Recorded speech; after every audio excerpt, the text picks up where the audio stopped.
Deli dediler gülü kışta aktarana, güneşi geceden soruşana.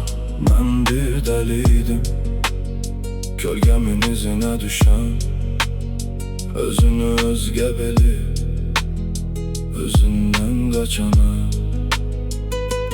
Deli dediler daşa can verene, ölü sözleri dirildene. Ben bir deliydim, her yaranı bir dert, her derdi bir derman bilene.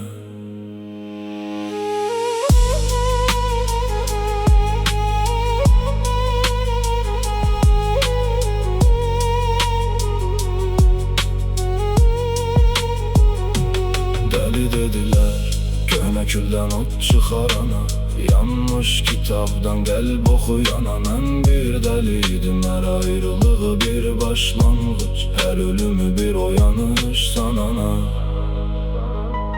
Deli dediler geleceği geçmişte aktarana, vakti çay kimi elden akıdana. Ben bir deliydim, zaman dedi bugünü tut. Ben dünene baktım, sabahı düşündüm.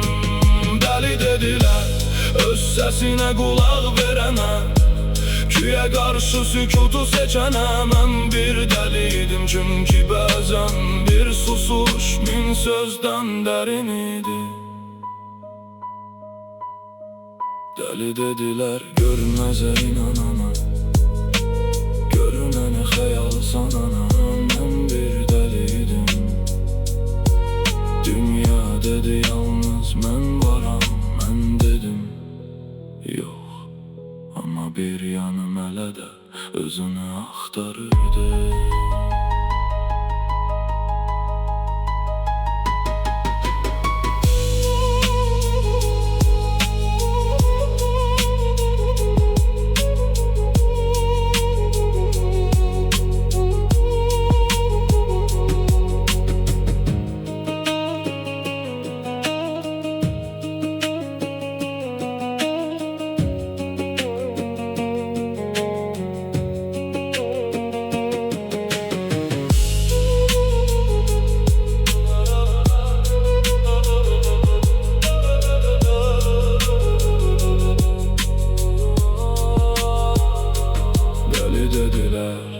Yolda yorulmayana, kapıda ülmeyen de yine de dayanana. Ben bir deliydim, her kapı bağlıyken içimde açılan bir pencere gören.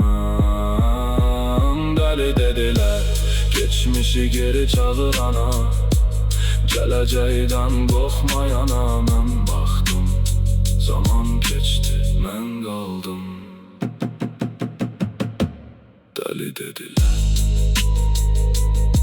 son sözü ilk sözde gizle deme, ebediyeti bir nefese sığdırana.